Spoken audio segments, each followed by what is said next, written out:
afternoon, one and all. This is Bangal Lakshmi, Assistant Professor from the Department of Computer Science and Application. Today I am going to discuss about the topic heat map. So a heat map is a visual tool that uses colors to represent values in a table or data set. The color intensity helps you quickly see patterns, trends and outliers. In simple words, a heat map colors your data so you can easily spot high, medium and low values without reading every number. For example, so how could you describe it means, here I am going to take the example data. For example, students marks list అనేది తీసుకుంటున్నారండి. For example, S number, S name, M1, M2, M3, like that. So here I am going to data 1, 2, 3, 4, 5. Some X, Y, Z, A, B, and marks.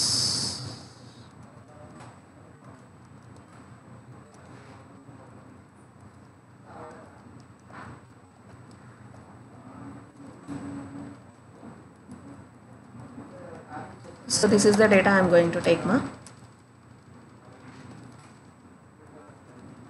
Okay, so for example మనం ఈ డేటాను కనుక ఇలా తీసుకున్నప్పుడు ఇది మనం sample data కాబట్టి only నేను 5 rows అనేది తీసుకున్నాను. ఫర్ ఎగ్జాంపుల్ మనకి ఇదే డేటా అనేది నేను ఏం చేస్తున్నానంటే ఒక 1000 rows ఆఫ్ డేటా అనేది నా దగ్గర ఉంది, లేకపోతే ఒక 100 rows ఆఫ్ డేటా అనేది నా దగ్గర ఉంది అని అనుకోండి. ఈ 100 rows ఆఫ్ డేటాలో సో మ్యాక్సిమం ఎవరు, మినిమం ఎవరు, యావరేజ్ స్టూడెంట్స్ ఎవరు, సో ఎవరు ఫెయిల్యూర్స్ ఉన్నారు, సో బిలో యావరేజ్ ఎవరు, అబో యావరేజ్ ఎవరు అనేది నాకు తెలియాలి అని అంటే నాకు ఇది కొంచెం అనలైజ్ చేస్తే కానీ ఐ కాంట్. సో బట్ నేను దాన్ని సింప్లిఫై చేయడానికి నేను ఇక్కడ హీట్ మ్యాప్ అనేది యూస్ చేస్తున్నానని చెప్పాను. సో హీట్ మ్యాప్ అనేది ఎలా యూస్ చేస్తామంటే by applying the colours. So కలర్స్ని బేస్ చేసుకుని సో నేను ఏం చేయాలని అనుకున్నా, I want to identify who are the above average or below average or average students. So నేను ఇక్కడ ఏం చేయాలనుకున్నాను, here I'm going to deal the subject M1. So M1 అనే సబ్జెక్ట్ నేను డీల్ చేస్తున్నాను అని అనుకుంటే I want to know about the students result among the M1 subject. So అక్కడ నేను ఏం చేస్తున్నాను, here I'm going to select this data. So నాకు ఏదైతే డేటా కావాలని అనుకుంటున్నానో ఆ డేటా అంటే నేను ఏదైతే క్లాస్కి డీల్ చేస్తానో ఆ సబ్జెక్ట్ డేటా మాత్రమే నేను సెలెక్ట్ చేసుకోవడం జరుగుతుందండి. సెలెక్ట్ చేసుకుని go to the home tab, in that you are select the conditional formatting. So conditional formatting అనేది సెలెక్ట్ చేసుకుని ఇక్కడ నేను ఏం చేస్తున్నాను అంటే colour scales or data bars, మీ ఇష్టం అండి ఏదైనా సరే. నేను ఫర్ ఎగ్జాంపుల్ నేను డేటా బాస్ అనేది తీసుకుని చూపిస్తున్నాను. ఈ డేటా బాస్లో నేను ఏంటి అని అంటే ఫర్ ఎగ్జాంపుల్ ఇక్కడ నేను ఈ డేటా బార్ అనేది తీసుకోగానే ఇక్కడ మీకు తెలిసిపోతుంది. ఒకసారి నేను ఇక్కడ అప్లై చేసి చూపిస్తున్నాను, లేదంటే రెడ్ అనేది అప్లై చేసి చూపిస్తున్నాను. So by applying this, so ఎవరు మ్యాక్సిమంలో ఉన్నారు అనేది మనకి బార్స్ ద్వారా మనకి నోటేట్ అయిపోతుంది. అర్థమవుతుంది అంటే మనం ఇందాక చూసిన దాని మీద కన్నా ఇక్కడ మనం అప్లయింగ్ బార్స్ దీన్ని అప్లై చేసిన మూలంగా ఎవరు మ్యాక్సిమం, ఎవరు మినిమం, ఎవరు యావరేజ్ ఉన్నారు అనేది మనకి ఈజీగా మనం చెప్పగలుగుతున్నాము. లేదు ఇప్పుడు నాకు ఇది వద్దు అని అనుకుంటే కనుక ఇఫ్ సపోజ్ మళ్ళీ ఆ డేటా బాస్లోనే మనకి షేడ్స్ అనేవి ఉంటాయి, డిఫరెంట్ ఉంటాయి. సో మీకు ఏది కావాలి అని అనుకుంటే కనుక you have to select all those. So ఇవన్నీ వద్దు, కలర్ స్కేల్స్ అప్లై చేద్దాం. కలర్ స్కేల్స్ వచ్చేసరికల్లా ఏంటి అని అంటే ఎవరైతే హయ్యెస్ట్ వచ్చారో, ఇది నేను డేటా బాస్ అనేది తీసేస్తున్నానండి.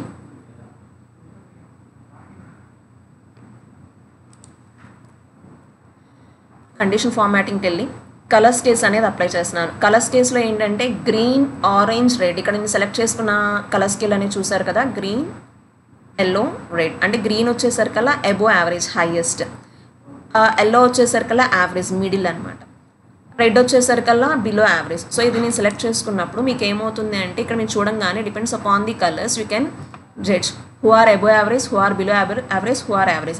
అంటే ఇక్కడ నాకు ఫస్ట్ వచ్చేసరికి ఎక్కువ ఎవరికైతే వచ్చాయో వాళ్ళు థిక్ గ్రీన్లో ఉంటారండి. ఆటోమేటిక్గా మనకి మార్క్స్ రిడ్యూస్ అవుతుంది, తగ్గుతున్నాయి అనేసరికల్లా ఆటోమేటిక్గా మనకి ఏమవుతుంది అంటే కలర్ షేడింగ్ అనేది తగ్గుతూ వస్తుంది. So green to yellow. So ఇక్కడ మనకి ఏమవుతుంది ఒకసారి చూడండి, ఇక్కడ మనకి 100కి 76కి కలర్ షేడ్ వచ్చిందా లేదా అండి. సో 76కి 67కి మనకి ఏంటి అని అంటే కలర్ అనేది డిక్రీజ్ అవుతూ వస్తుంది. So green to yellow, yellow దగ్గర నుంచి మనకి రెడ్ వచ్చిందంటే బిలో యావరేజ్ అని చెప్పినని.